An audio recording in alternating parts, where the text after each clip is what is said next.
warahmatullahi wabarakatuh.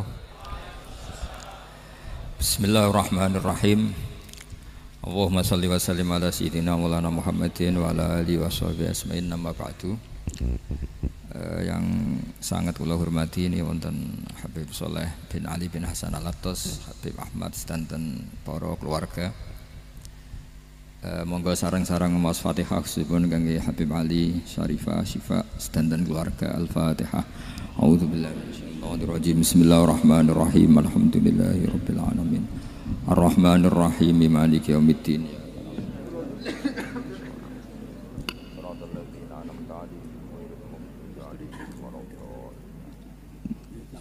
Niki ngaji pinten 20 menit. Kira-kira menit 20 menit. Bismillahirrahmanirrahim. Ini saya niat ngaji tentang yang populer mawon nggih, tapi dimaknani secara detail ngangge tradisi ulama. Idza matabnu adama in qata amaluhu illa min salasin shadaqatin jariyatin aw ilmin yuntafa'u bihi aw waladin sholihin yatullah. Kula maknani sing ketiga mawon, awaladin sholihin yatullah. Terus walad niku maknane anak. Anak niku saged anak nasab kados Habib Umar bin Nisbat Habib Soleh bin Nisbat Habib Ali namanya anak nasab. Lalu sing paling penting dari status anak niku soleh. Soleh niku status perilaku. Ya dados soleh niku status ingkang soleh. Soleh niku maknane ingkang layak. Yad'ulah nembe wonten sifat kedua ingkang ndongakno. Terus pertama nu sementing soleh.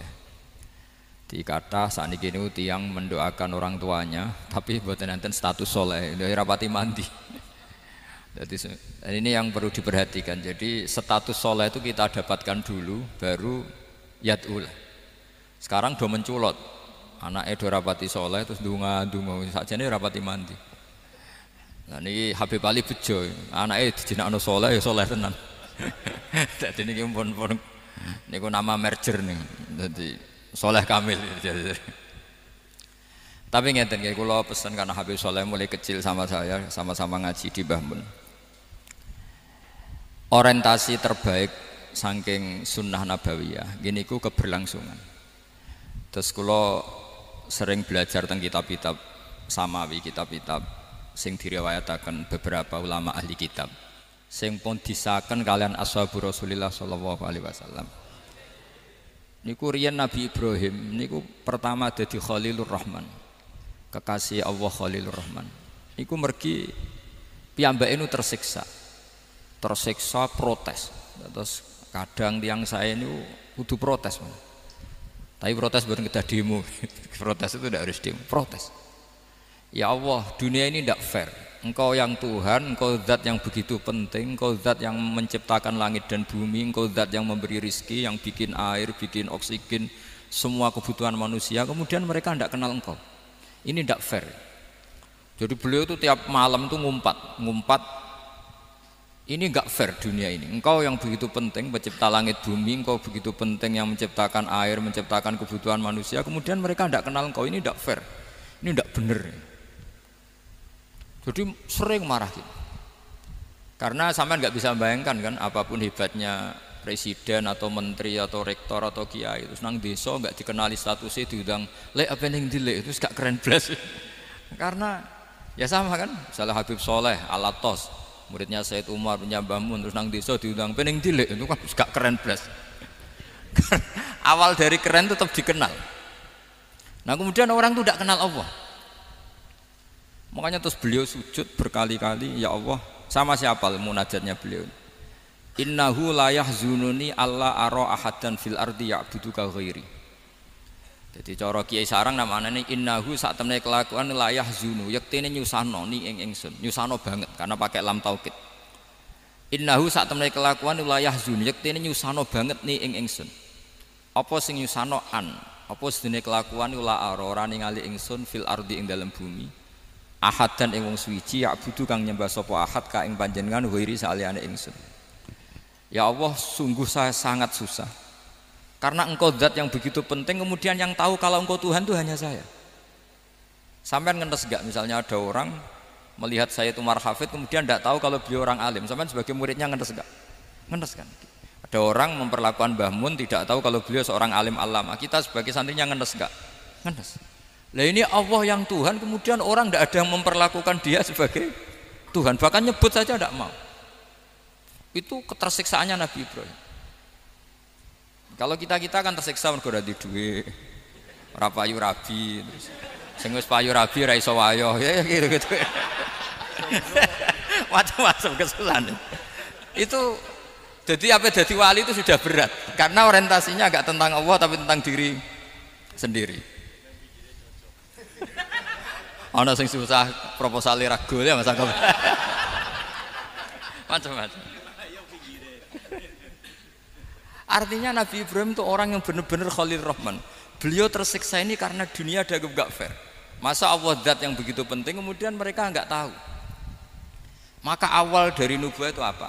Menaukan al-i'lan, mempermaklumatkan Allah di alam raya ini. Makanya nggak ada nabi kecuali memaklumatkan diri. Saya dulu awal-awal Habib Soleh mau nyai saya bilang orang alim itu harus ngaku kalau alim. Habib juga harus ngaku kalau Habib. Yang orang miskin tidak usah ngaku sudah konangan. Wong elek ora usah ngaku wis kata elek. Sudah. Karena agama ini pertama yang menolong itu memaklumatkan. Sehingga pertama Nabi jadi Nabi dari Gua Hira, pertama apa? Cara saiki nggih kira-kira memaklumatkan. Tapi reso dibahasakno jumpa pers. Tapi yang jelas pertama yang dilakukan Nabi setelah di Gua Hira apa? Memaklumatkan diri kalau beliau adalah Nabi. Sehingga dikumpulkan semua terus beliau memaklumatkan diri kalau saya ini Nabi. Karena nggak ada artinya Allah kalau tidak dimaklumatkan. Makanya di Quran itu kalau menyebut Allah atau menyebut kebenaran selalu dimulai dengan kata fa'lam, harus dimengertikan. Kita ngerti kemudian mengertikan ke orang lain. Makanya saya sering dulu bilang ke Habib Soleh, nggak boleh orang soleh menyembunyikan diri. Karena nanti kalau orang-orang soleh menyembunyikan diri, sing zuhara ala wajhil ardi adalah sesuatu yang nggak benar. Coba misalnya gini, orang bisa terhibur lewat dangdutan, terhibur lewat maksiat. Sementara orang nggak bisa terhibur lewat Thala al-Badru alaina, Asyraqal kaunu dihaja dan sebagainya. Maka orang-orang soleh adalah orang yang bisa memaklumatkan Allah, memaklumatkan Rasulullah, memaklumatkan Quran dan supaya itu diterima. Karena awal dari orang terima itu tahu dulu. Nah ini tahu saja enggak.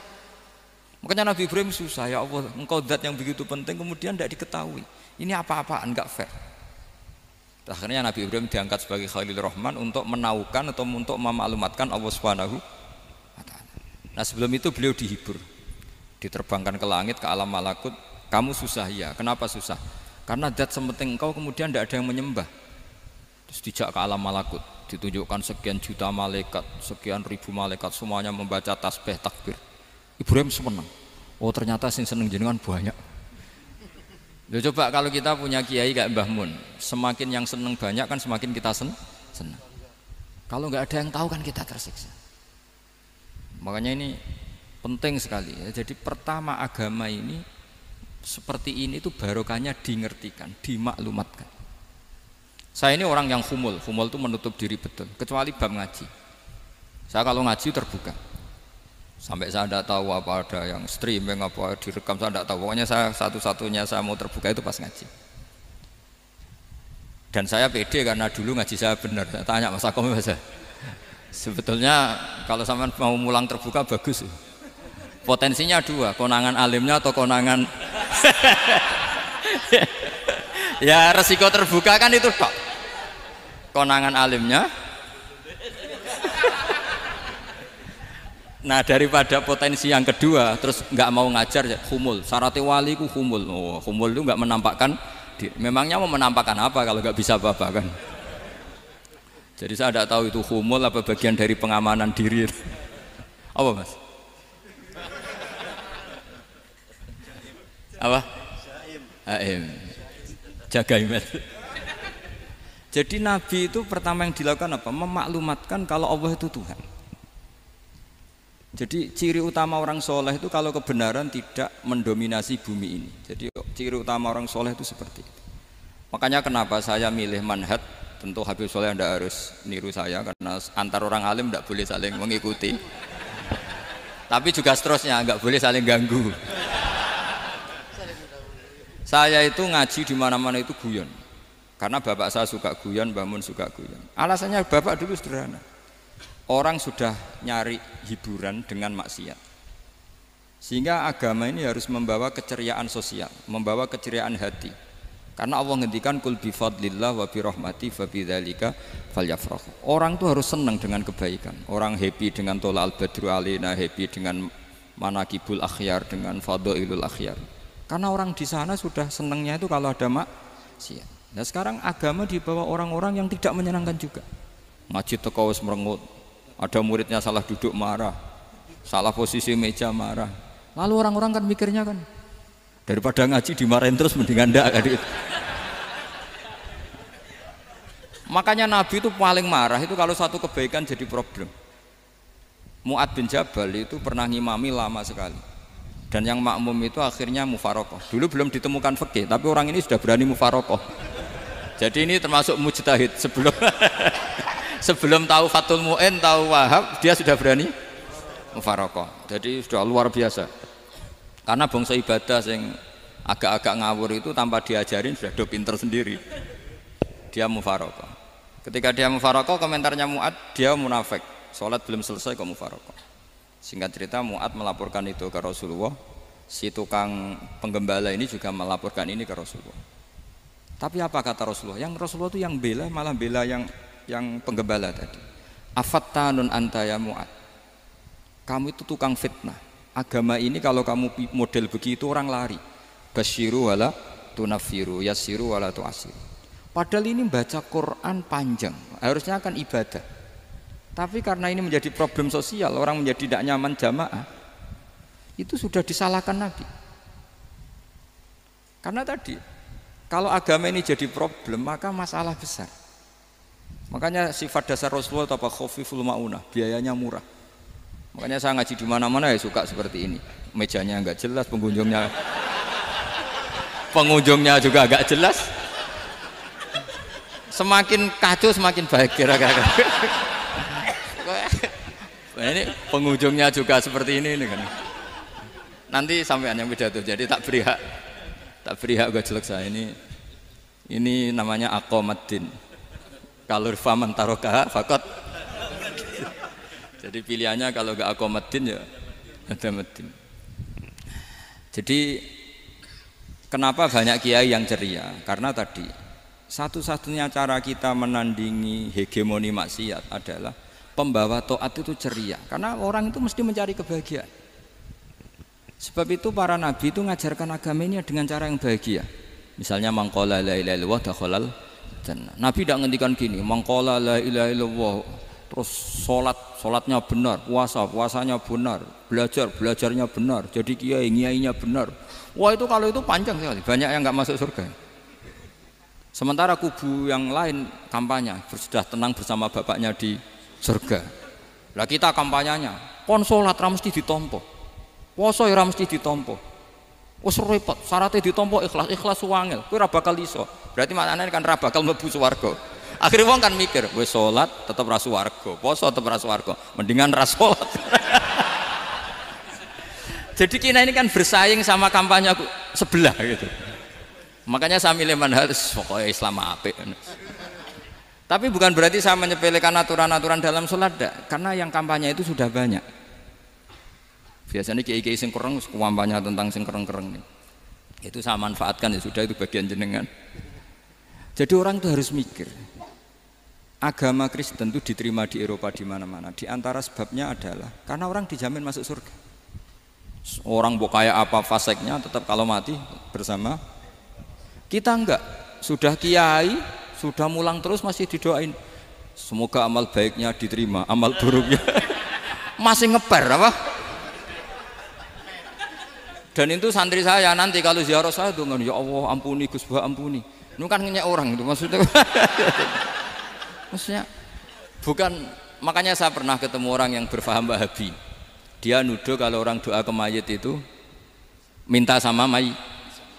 Saya bilang, saya saja yang jadi mayitnya enggak siap. Kok bisa? Doanya itu doa ngeper. Masa sama gurunya bilang gini, Allahumma in kana muhsinan fazid fi ihsani wa in kana musian. Masa gurunya ditaklek. Jadi dia tidak yakin betul kalau gurunya muhsin.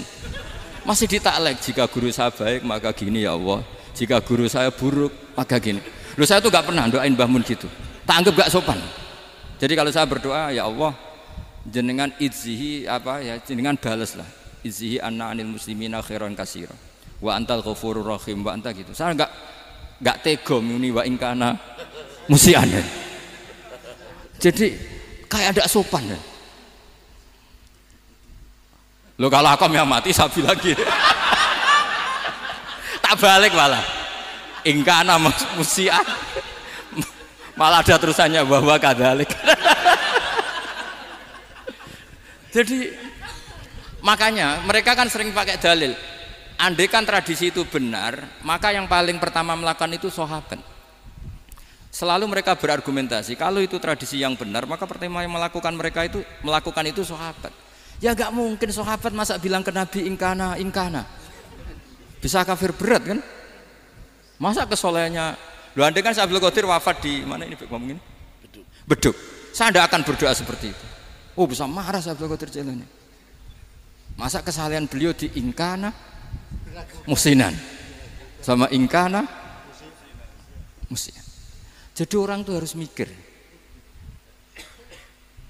Jadi saya dengan bukan berarti Gus Bak bid'ah menciptakan doa baru. Ini bukan urusan menciptakan. Orang yang punya sopan spontan seperti itu. Ini bukan urusan modifikasi doa Anda. Makanya kenapa para nabi itu tidak disolati dengan cara seperti itu, langsung assalamualaikum ya Rasul, assalamualaikum ya Abu Bakrin, assalamualaikum ya Umar. Enggak mungkin kita mengatakan ya Abu Bakrin, ya Allah ingkana. Masa Abu Bakar diingkana? Kalau dia bukan kalau beliau ashabu Rasulillah pasti orang Sayyid itu dzurriyyatu Rasulillah pasti al-tahirin al-mutahharin. Guru-guru kita ini guru-guru kita. Jadi tolong doa itu. Nah, kalau terpaksa doa wa in kana musian, anggap saja hafalnya hanya itu, tapi jangan dijiwai apa? Jangan apa? Dijiwai. Kalau ditanya, "Lho Gus ini orang soleh kok doanya wa in kana musian?" Itu kan guru jenengan, apalku ikut tok. Tapi ora usah dimaknani apa? Karena sekali dimaknani nanti kan. Jadi ini urusan etika, urusan rasa. Saya teruskan ya, karena jadi saya mohon sekali, apa-apa itu ada aturannya. Ada aturannya. Ya tentu kita ikut masal saja. Semua selain Nabi, selain para wali kita nggak apa-apa doa wa in kana musinan wa in kana musian. Tapi di hati kita sebetulnya ketika mengatakan in kana musian itu coro Jawa hanya rapalan. Rapalan itu ya sudah ngomong saja, tapi nggak usah apa? Nggak usah dijiwai ya. Yang dijiwai kita adalah sifat ghafurnya Allah. Bukan status mayitnya, tapi sifat ghafurnya Allah. Karena kata musi itu kan nggak nyaman. Makanya Nabi itu hebatnya Nabi, ya tentu karena bentukan Allah Subhanahu wa taala. Adabani Rabbi fa ahsana ta'dibi. Itu kalau nyifati tentang keburukan orang mukmin itu diikutkan sifat ghafurnya Allah. Jadi misalnya gini, kalimatnya liyukaffirawwahu anhum aswa alladzi amil. Atau sebagian ayat misalnya wa yukaffiru anhum sayiatihim. Jadi sebetulnya kalau terpaksa mengatakan orang itu buruk, itu sebenarnya dari Allah dulu kita mengatakan Allah itu zat saking baiknya itu mengampuni salahnya seseorang. Jadi nyifati Allah dulu, Allah saking baiknya itu mengampuni salahnya orang-orang baik. Karena orang-orang baik juga manusia, Ustadz juga. Tapi lebih ke nyifati ke Allahnya. Kalau kita kan enggak, lebih tertarik nyifati mayitnya. Sehingga kita di hati itu mayit kira tak jalono sepuro tuntas kayak gitu. Jadi kalau di Quran tidak seperti itu. Jadi kita lebih mensifati Allah itu Ghafur, Afuwun Karim. Makanya seperti doa-doa kita kalau Ramadan begini, Allahumma innaka afuwun karim tuhibbul afwa, baru bakas fa'fu anna. Jadi ada aturannya. Meskipun ilmu ini agak jelimet, tapi bagi ahlinya ini ma'ruf. Kalau sampean nggak paham berarti nggak ahlinya. Jadi ilmu ini agak jelimet, tapi ma'ruf. Nah, sehingga Rasulullah kalau kita meyakini syafaat Rasulullah SAW Itu cara berpikir harus kita balik. Misalnya begini, wong Islam nakale ngono, penggaweane maksiat kok disafaati Kanjeng Nabi kurang penggawean. Caranya berpikir jangan gitu. Kalau gitu kowe mari mangkel, wong nakale ngono kok untuk syafaati Kanjeng. Tapi cara berpikir gini, syafaatu Rasulillah itu wasi'ah, luas sekali. Syafaatu Rasulillah ghairu munhasirah, tidak terbatas. Syafaatu Rasulillah itu lebih sakti ketimbang dosanya umatnya. Semua ulama dulu kalau nyifati Allah juga gitu. Allahumma misalnya, maghfiratuka awsa'u min dzunubina. Ya, yang misalnya yang pakai mutakalim ya Allahumma maghfiratuka awsa'u min dzunubi wa rahmatuka arja inti min amali. Jadi jangan kitanya dulu. Kalau kitanya dulu kan nyifati kita dosa banyak. Itu sama ndak usah ngaku sudah tahu semua. Tapi nyifati pertamanya apa? Allahumma maghfiratuka awsa'u min dzunubi wa rahmatuka arja inti min amali. Sehingga dari nyifati maghfiratullah yang wasi'ah, yang tidak terbatas, kemudian kita sah mengatakan bahwa ahlul maksiat pun mungkin atau berhak dapat ampunan. Sama, syafaatu Rasulillah itu ghairu munhasirah, syafaatu Rasulillah itu wasi'ah. Sehingga sahlah riwayat syafaati li ahlil kabair min ummah. Itu bukan menyangkut melegalkan kabirah, bukan menyangkut mengesahkan orang Islam dosa besar karena nanti dapat syafaatnya Rasul. Cara berpikir jangan gitu. Nanti kamu mentasjek, memberanikan orang melakukan maksiat berdasar iktimat syafaati Rasulillah. Itu jangan gitu cara berpikir, dibalik apa? Syafaatu Rasulullah awsa'u wa awsa'u. Sangat luas. Sehingga saking luasnya sampai yang tukang maksiat saja kebagian. Sama, rahmatnya Allah Ta'ala itu wasi'ah, rizkinya Allah ya wasi', sampai wong nganggur ya iso mangan ngono. Lah begitu juga rahmatnya Allah Ta'ala itu wasi'ah, sampai wong sing sumpek utange akeh ya iso guyu ngono.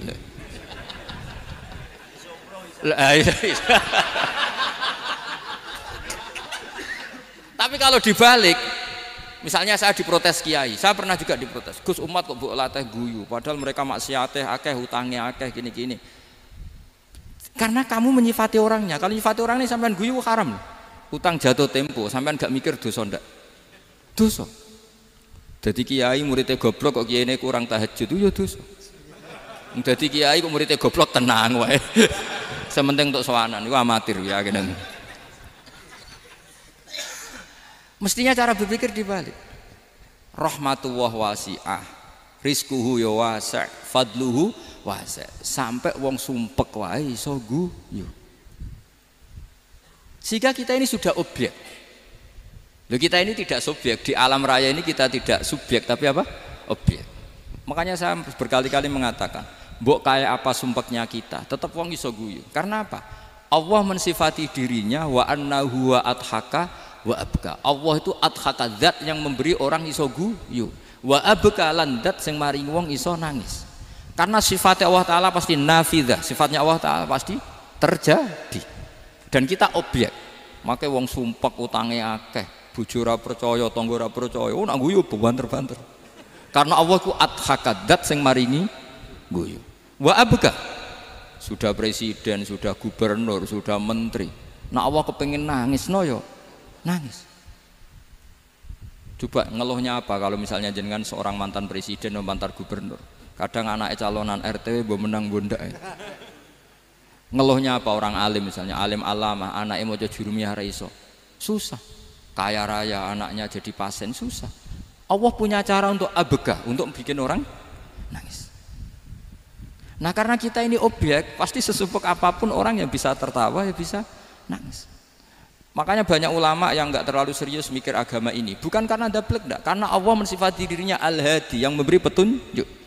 Kita gak ditunggoni Kanjeng Nabi, gak ditunggoni Wali Songo, gak ditunggoni para Alawin yang dulu, gak ditunggoni Habib-Habib yang kayak Said Abdul Al-Haddad.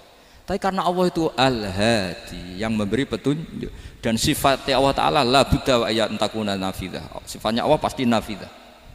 Amerika kayak apa liberalnya, sekarang trennya juga banyak yang masuk Islam. Kampung-kampung pedalaman gak ada kiainya, cukup mudin.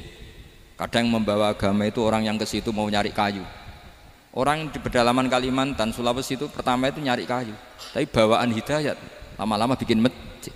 Saya pernah di Korea, ke sana orang nyari uang, niatnya juga nyari uang, tapi akhirnya tersiksa kalau enggak bikin masjid. Karena apa? Karena Allah itu Al-Hadi, zat yang memberi petunjuk. Maka kamu tidak usah khawatir, agama ini pasti jalan ila yaumil qiyamah, karena Allah Al-Hadi. Sama mbok kamu umat mbok weden-wedeni kowe ku amalan ora mesti ditampa, nek ora ditampa mlebu neraka. Ngono mulai ngaji ya tenang ae, tenang santai. Bahkan kadang bilang gini, Pak Yai tadi gak bener, masa ngecap orang mlebu neraka. Kita yang masyarakatnya gak tahu pintunya, Pak kayaknya tahu pintunya. Karena orang itu punya cara. Loh ya betul. Orang Bedui itu kalau ngaji sama Nabi itu lebih unik timbang yang soleh, timbang yang pinter. Sehingga banyak ilmu itu ditemukan dari orang Bedui. Karena cara berpikir itu aneh. Kalau orang soleh, orang waras kan berpikirnya ada aneh, standar. Jadi orang Bedui itu aneh. Pernah suatu saat Rasulullah itu khutbah cerita kiamat. Wah dahsyatnya kiamat kayak apa? Semua orang diam nangis semua. Orang Bedui enggak, lebih cerdas. Ini Nabi itu aneh, cerita kiamat kok udah ada tanggalnya ini gimana? Orang nangis semua karena dahsyatnya kiamat kayak gitu. Bumi dihancurkan, wus. Kan terus sudah nangis dewi-dewi. Ya ono sing nangis pabrik banyune macam-macam ya. Ini kalau kiamat gimana ini perjalanan air kemasan saya kan orang mikir. Mikir dewe-dewe gitu. Tapi ini enggak. Orang Bedui cara berpikir tuh enggak. Malah ya Rasulullah, mata sa'ah. Engkau itu cerita kiamat tapi enggak jelas tanggalnya. Kalau cerita kiamat ya harus jelas dong kapannya. Jadi unik. Jadi cara berpikir sahabat kaget semua loh. Kaget. Karena enggak kepikiran. Nabi a'radu anhu, a'radu itu mengabaikan. Banyak sahabat yang menganalisis lam yasma kan. Nabi memang enggak dengar sehingga mengabaikan. Ada yang analisis lagi sami'a wa kariha. Sebenarnya Nabi dengar cuma enggak berkenan karena tengah-tengahnya khutbah kok tanya. Tapi si Arabi ini cerdas. Masuk akal kan? Misalnya mau pilihan presiden, orang mesti tanya kapan kan gitu. Ya kan? Mau ganti presiden atau ganti bupati, takarannya orang kan kapan? Kayak Mas Akom jadi wali ndak? Pertanyaannya kan kapan? Kalau jatuhnya kan sudah ya. Sehingga tanya, mata sa'ah ya Rasulullah. Lama-lama Nabi diangen-angen, bener juga orang ini. Saya cerita kiamat kok nggak jelas kapannya. Ini Nabi menjawab. Tapi karena Nabi orang-orang yang sangat pinter, tanya balik. Ma'atattalah. Lalu kalau kamu berani tanya kiamat kapan, saya tanya balik. Ya persiapan kamu apa? Jawabnya santai saja. Fawwah ma'atattalah kabira sholatin wala siyamin walakinni uhibbuka ya Rasulullah.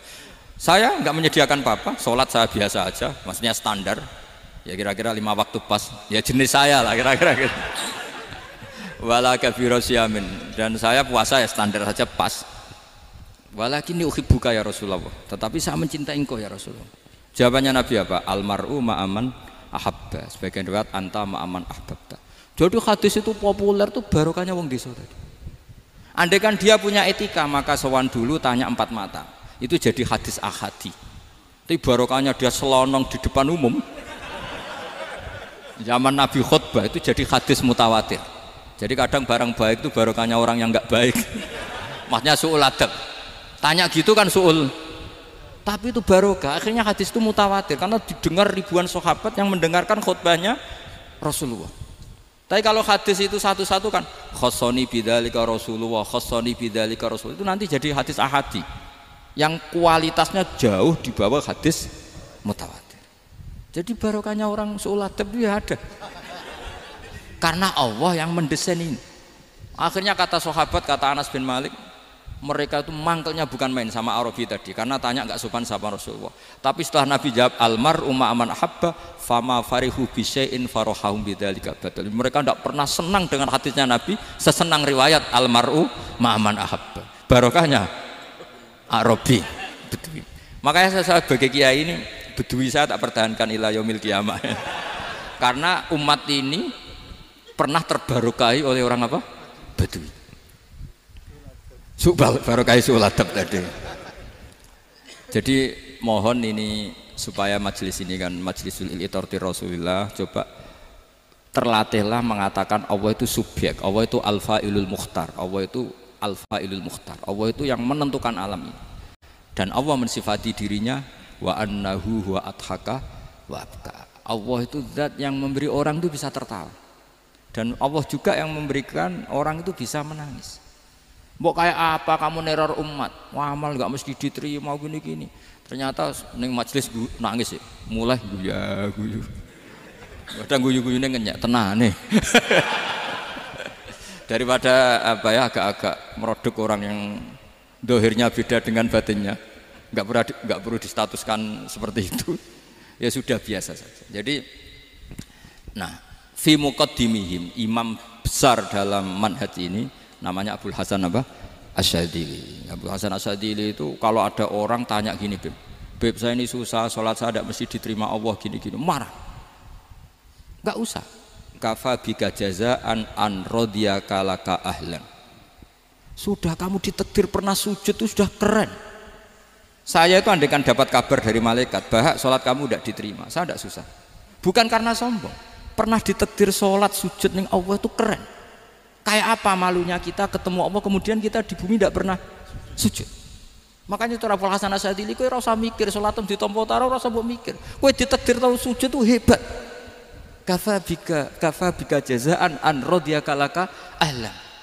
Cukup kamu mendapat balasan dari Allah, kamu pernah ditakdir sujud. Gak perlu ngaji alim alama, gowo sawi ngalor ngidul jalalain keren. Paling gak malaikat pernah melihat kamu, wah gowo tak kitab kuwedi. Gak penting pahammu gak penting. Karena isra bakat paham ngono. Jadi Abul Hasan Asyadzili adalah orang yang, dan itu Al-Hasani ya, dan itu Al-Hasani. Makanya macam-macam. Kita yang Al-Husaini sudah kita punya Faqih Muqaddam, punya banyak. Di Al-Hasani yang paling populer diantaranya adalah Abul Hasan Asyadzili. Beliau tuh kalau ngendikan sesuatu itu positif terus. Termasuk itu ketika ada orang resah sholat saya diterima ndak, kata beliau, wes sing sempurna, ditakdir tahu sujud. Saya itu sebetulnya kadang-kadang yang miris, wes sholatku tompo ta ora, tapi saya sangat sadili. Sangat sadili. Saya nggak pernah berdoa ya Allah ibadah kami jenengan terima ndak, karena takut kalau doa gitu keterusan itu terus ditompo ora ya. Akhirnya keterusan gitu. Akhirnya ngenes. Masa orang pernah sujud ngenes? Lama-lama gini setan masuk, apa artinya saya sujud ternyata gak diterima. Lu wong kawula kok iskal tentang pernah sujud. Itu kan ibarat gini, kamu ngasih uang sama orang tua kamu, misalnya Habib Soleh ngasih uang Habib Ali, terus apa artinya tak kasih, kemudian beliau tidak terima kasih, itu kan lucu.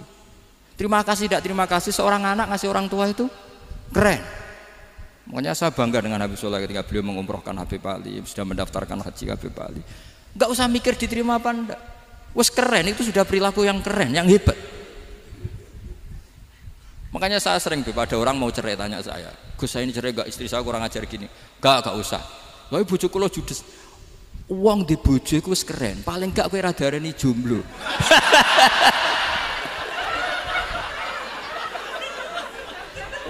Diarani duda ora enak. Wes luwe sabar di diarani duda mek diarani bojo judes. Enak bojo judes cek gagah. Di bojo lah. Oh, iki. Provokator itu. Jadi kafabi jazaan an radiyaka laka ahlan. Sudah ditakdir pernah sujud itu sudah keren. Dulu ulama ala hadan nampak. Ulama dulu cara berpikir seperti itu. Makanya ulama dulu kalau nafsiri wasjud waqtarib sudah pernah sujud.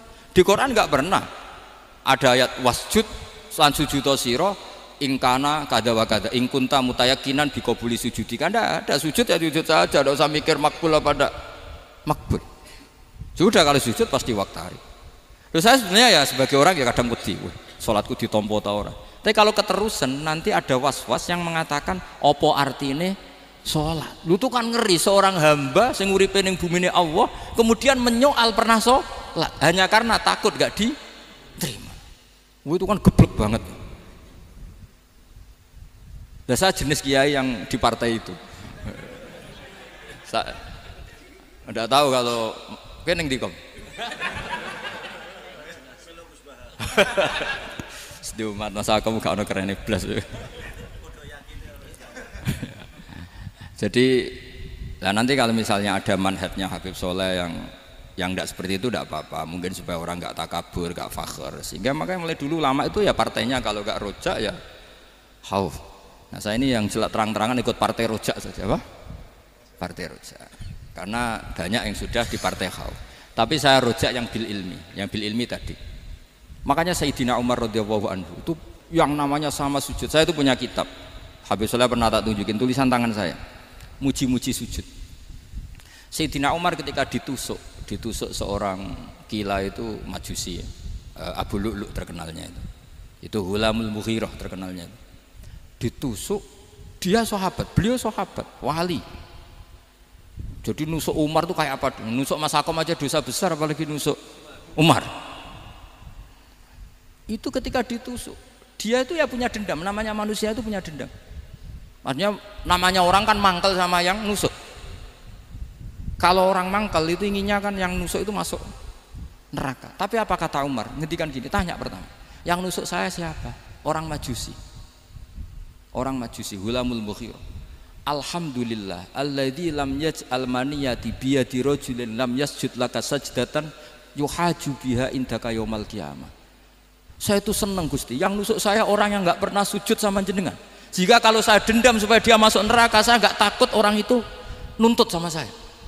Tapi kalau dia pernah sujud, pernah sholat, kemudian dia masuk neraka karena nusuk saya, kemudian dia berargumentasi, saya pernah sujud ya Allah, kenapa engkau masukkan neraka? Saya tidak berani jawab ya Allah, saking hormatnya sama yang namanya sujud. Jadi kamane dendamnya kesampaian cara Jawa ya. Dendam dengan tanda kutip ya, tidak makna semestinya. Jadi mangkel mbek sing nusuk nak mlebu neraka pantes wong ora tau sujud wae Gusti gitu. Tapi kalau pernah sujud kemudian dia masuk neraka karena saya, bisa yuhajuni biha yaumal qiyamah. Jadi kayak apa sujud? Saya apa? Nabi itu kalau muji sujud sampai ngingatkan wa hatta takuna sajdatul wahidatu khairan minad dunya wa ma fiha. Nanti kalau kamu di akhirat ketemu Allah, kenangan terbaik kita apa? Di dunia pernah sujud. Keren aja. Cara ning pondok wis tau bayar syariah lho. Cara sowan kiai tau ngamplopi Mas. Wis go jajan. Nah tapi kadang syaitan itu masuk tadi. Apa artinya sujud gak mesti ditompo, apa artinya sowan Habib ngaturi ra mesti ditompo, ngaturi kiai. Akhirnya ada ketakutan. Nah kalau ketakutan ini berlebihan lama-lama, ma faidatus sujud. Wah itu sudah buruk sekali, wong hamba kok tanya ma faidatus sujud.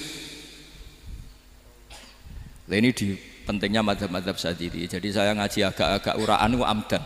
Kalau ini watak sudah bukan. Jadi uraan itu ada dua, ada yang amdan bismil ilm, ilmunya banyak terus milih manhaj. Insya Allah saya partai itu. Ada yang uraan bakat Mas. Ada ya? Ada apa banyak?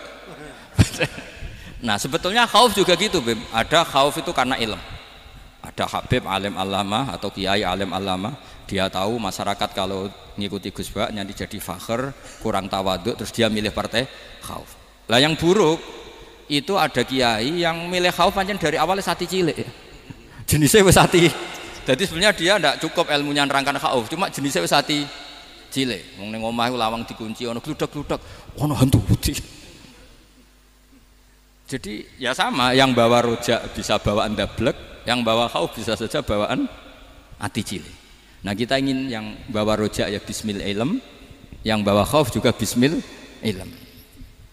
Ya ono teh Mas, wong sing ati gede, mengene dua blek, tapi enggak bawaan rojak, memang bawaan dablek. Ada yang ati cilik tapi bawaan khauf. Jadi mengatakan khauf tapi sebetulnya bawaan ati cilik. Nah kita inginnya ndak, kalau rojak ya bismillah kayak Abdul Hasan Asyadzili, kalau yang kampanye khauf kayak Sayyid Abdul Haddad bawaan apa? Ilm. Sehingga kita ini Qul inni ala bayyinatin mir rabbi, semua itu berdasar ilmu sing jelas welo-welo. Makanya semua nabi memaklumatkan apa? Qul inni ala bayyinatin mir rabbi. Jadi semua ilmu syaratnya apa? Bayyinah. Bayyinah itu kebenaran ilmiah sing jelas welo-welo. Makanya itu yang disebut Allah Subhanahu wa taala mensifati kekasihnya yaitu Nabi Muhammad sallallahu alaihi wasallam, lam yakunil ladzina kafaru min ahlil kitabi wal musyrikina munfakkina hatta ta'tiyahumul bayyinah rasulun minallah yatslu suhufam mutahhar. Niku Kanjeng Nabi saking cerdase meneh tek wong Islam, wong musyrik, wong kafir ngerti logika yang dibangun Nabi saja kuat infikak dari kemusyrikannya. Makanya disebut munfakin. Orang-orang musyrik, orang-orang kafir tidak munfakin, tidak tercerabut dari akar akidahnya hatta ta'tiyahumul bayyinah. Itu siapa? Rasulun minallah yatlu suhufan mutahharah. Masyhur itu debatnya Nabi dengan orang-orang musyrik. Mereka bilang, ya Muhammad, kita ini urusannya banyak, kasusnya banyak, lalu Anda mengajarkan ke Tuhan satu, masa urusan banyak cukup Tuhan satu? Itu enggak fair Muhammad. Aja'alal alihata ilaha wahida inna hadza la syai'un ujab. Urusan kita banyak, masyakil kita banyak, muskilah kita banyak, kalau Tuhannya satu tidak cukup Muhammad. Nabi dengan santainya memberi penjelasan, ya sudah gini saja, kalau kamu jadi budak atau pembantu, majikan kamu banyak, semuanya merintahkan kamu, semuanya bikin aturan untuk kamu suka enggak? Ya enggak suka Muhammad, kalau majikan kita banyak repot. Ya sudah, Tuhan kamu itu majikan kamu, kalau banyak perintahnya beda-beda kamu pusing. Ya udah Mat, Tuhannya satu aja Mat. Karena Nabi bayyinah, orang itu bisa dibalik-balik pikirannya. Dan makanya disebut daraballahu mathalan rajulan fihi syuraka'u mutasyakisuna wa rajulan salamal lirajul hal yastawiyani masalah alhamdulillah. Jadi Nabi itu kalau adu argumentasi itu luar biasa. Jadi segampang itu Nabi memberi apa? Argumentasi. Karena beliau adalah al-hujjatul balighah. Jadi Nabi itu enggak pernah kalah.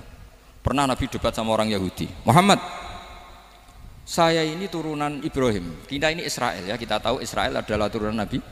Israel nama lain dari Yakub, Yakub bin Ishak bin Ibrahim. Padahal Yakub ini punya anak namanya Yahuda, makanya Yahuda bin Yakub bin Ishak bin. Kita ini yang mirip Ibrahim, bukan kamu.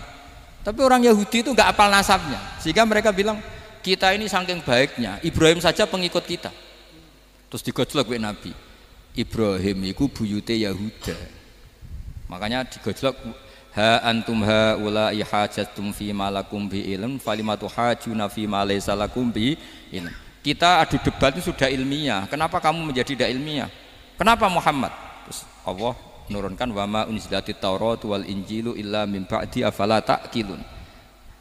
Artinya gini, kalau Ibrahim dikatakan Ibrahim Yahudiyah, itu sama dengan saya berkali-kali podo karo sampean misalnya ngendikan Mbah Zubair itu pengagumnya Gus Roji misalnya. Padahal Gus Roji bin Ubab bin Maimun bin Zubair, misalnya Gus Roji bin Kiai Haji Ubab bin Kiai Haji Maimun bin Kiai Haji Zubair. Nah Ibrahim itu kan Yahuda bin Yakub bin Ishak bin Ibrahim. Terus mereka bilang Ibrahim itu pengikut Yahudi. Itu kan kebalik-balik. Kayak Habib Hasan itu pengagum Habib Soleh. Kan Habib Hasan rohnya ini gimana ini sih mbahnya kok dianggap. Nah sehingga orang Yahudi ketika Nabi berdebat beda dengan Nabi Muhammad SAW. Ketika ditanya kenapa kamu yakin agama tauhid, millata abi, karena ini agama nenek moyang saya, millata abikum apa? Ibrahim. Jadi jelas akhirnya orang Yahudi ngerti. Ya kan sama dengan mengatakan tadi Pak Karno itu pengagum Puan Maharani, kan aneh enggak kalimat itu? Mbah Hasyim Asy'ari itu pengagum Gus Dur, gak lucu itu debat. Jadi Nabi itu orang yang bayyinah itu kalau menerangkan kebenaran itu bahkan orang kafir pun bisa infikak, bisa munfakin, tercerabut dari akar kekafiran. Nabi itu mudah sekali merubah logika. Makanya di Quran sering ada kata aro'aitum, karena memang tadi. Nah saya mohon apapun pilihan Anda rojak kayak Abdul Hasan Asadili tadi, ketika orang resah sujudnya diterima apa enggak, sholatnya diterima apa enggak, beliau bisa berargumentasi betapa pentingnya sujud. Wes ajeng kowe iku kawula, tahu sujud itu keren. Saman bayangkan betapa malunya kita kalau kita ketemu Allah kemudian di dunia enggak pernah. Lho paribasane kula mlebu swarga lah iku isin. Mlebu swarga tapi ning donya ora tahu. Isin.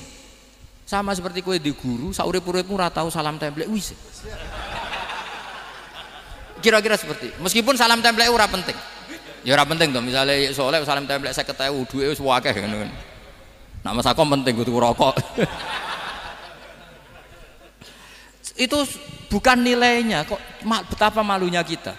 Saya dulu mau sarang, andai kan tidak pernah khidmah sama iya malu tenan sebagai apa? Santri. Makanya Sayyidina Umar ketika beliau dibunuh orang, itu pertanyaan pertama, dia pernah sujud enggak? Enggak pernah. Andai kan dia pernah sujud, maka saya tidak berani masukkan dia masuk neraka. Takutnya dia protes sama Allah, ya Allah saya pernah sujud kenapa harus di neraka? Atau Umar ditanya Allah gini, Umar, Kowe ridho wong sing tau nyembah aku kemudian dia di neraka. Kayak apa? Jadi makanya Umar ketika wafat ketika alhamdulillah alladzi lam yaj'al maniyati biyadi rajulin lam yasjud laka sajda. Ya, jadi saya mohon sekali jadi majelis ini sebuah majelis mubarak, caranya tauhidnya dibenarin ya, tauhidnya dibenarin. Jadi Allah itu adhaka wa abka, Allah itu al-hadi, Allah itu ar-razzaq. Sehingga menteri ekonomi mbok salah rumusillah wong tetep mangan. Mergo Allah itu ar-razzaq. Mbok negara dikelola keliru lah wong tetep mangan, wong Allah itu ar-razzaq. Kiai rada akeh sing di masalah. Tapi ya tetep agama ini jalan. Lho andai kan syaratnya agama ini kiai ini bener. Wah ya repot. Kowe iso bayangno masakom bener terus. Tapi agama ini berkali-kali coba di TV itu banyak nyun sewu, ada ustadz, ada kasus apa, ada kiai, kadang ada masalah hukum. Agama ini jatuh enggak masalah. Padahal di TV sudah dinasionalkan kan, ada kiai terlibat kasus hukum atau ustadz tertangkap karena melakukan apa gitu. Tapi enggak ngefek karena agama ini bihifdzillah wa biriayatillah. Sama. Negara mana-mana kadang manajemen ekonominya enggak jelas, tapi masyarakat ya makan karena Allah Razzaq. Sama, aku kancanan Mas Ako mengeluh, tapi Allah adhaka, akhirnya iso guyu. Padahal orang untungnya blas kancanan dede. Tapi karena Allah itu adhaka. Nah kita dengan istri yang kita cintai, dengan keluarga kadang nangis. Karena Allah itu zat yang bisa memberi abka. Wa annahu wa adhaka wa abka. Terus wa annahu wa amata wa ahya. Kita tidak ingin mati, wah ya mati saja karena kita objek. Nah, hidayah itu seperti itu. Allah al-hadi. Apa? Allah itu kayak apa Korea, negara ateis. Enggak kebayang di sana ada ngaji Aqidatul Awam, Mabadi' Fikih. Sekarang banyak. Saya tuh kalau beli Aqidatul Awam kerdusan, tak kirimkan ke Korea. Sebelum saya ke Korea, karena sebagian santri saya di Jogja. Di sana ada ngaji Aqidatul Awam, ngaji Takrib. Bahkan saya di sana dilagokno sakduna fid dunya. Kayak apa Allah kalau ingin bikin hidayah? Karena Allah itu al-hadi. Wong Indonesia digerakno seneng duit. Bareng wis seneng duit mau apa? Korea. Setelah di Korea tersiksa karena enggak ada tempat sujud. Akhirnya urunan. Segampang itu kalau Allah menghendaki. Itu enggak dibenem MUI, enggak dibenem. Karena Allah al-hadi. Jadi saya mohon sekali tauhid ini dibenerin dulu. Allah tetap al-fa'ilul mukhtar, apa? Al-fa'ilul mukhtar. Sehingga Allah mensifati dirinya adhaka. Mbok kamu bendung kayak apa, orang ngaji saya tetap guyu. Sekarang iso mbuli saya, oh Gus Bab yang ngaji tidak guyu. Allah yang memberikan guyu kamu itu. Andai kan sesuai status kamu, kowe ora ngarep guyu. Utang akeh, jatuh tempo, bojo ora percaya. Gede-gede kayak paham. Ya jadi ini tak isyatkan jenengan, saya ini tadi bawa kitab Fathur Rahman di Thalibi Ayatul Quran, mau tak kasihkan hadiah ke saya itu Marhafid sebagai penyempurna karena beliau sudah Al-Husaini. Semoga ini dapat barokahnya Al-Hasani. Ini dikarang oleh zurianya Abdus Salam bin Masis. Abdus Salam bin Masis adalah guru dari Abul Hasan apa? Asyadili. Jadi kita tahu Sahibul Hikam Ibnu Athaillah As-Sakandari muridnya Abul Abbas Al-Mursi. Beliau muridnya Abul Hasan Asyadili. Beliau muridnya Abdus Salam bin Masis. Itu alami zada ini min dzurriyyati Abdus Salam bin Masis. Jadi ini Al-Hasani. Jadi ini sudah klub karena mulai dulu ya tradisinya gitu. Banyak sabaib ngaji barojak, bafadol. Nanti yang bafadol barojak yang ngaji Habib lagi. Seperti sanadnya Soleh di Sarang. Ya Soleh ngaji Mbah Mun. Tapi Mbah Mun ngaji Sayyid Alawi Sadat ya.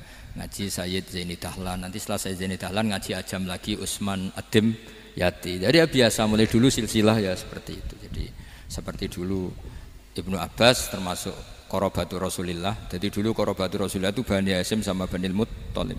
Tapi kalau sekarang ya tentu para sadat, para habaib. Dulu biasa Ibnu Abbas ngaji ke Zaid bin Sabit. Itu Ibnu Abbas yang mencium tangannya Zaid bin Sabit. Tapi Zaid bin Sabit juga mencium tangannya Ibnu Abbas karena Qorobatul Rasulillah sallallahu alaihi wasallam. Jadi saya mohon semuanya itu insaf bil ilm ya, insaf bil ilm. Kayak tadi munfakina hatta ta'tiyahumul bayin. Jadi bayina itu orang yang kalau menerangkan itu memberi penjelasan sing jelas welo-welo. Itu siapa? Rasulun minallah yatslu suhuf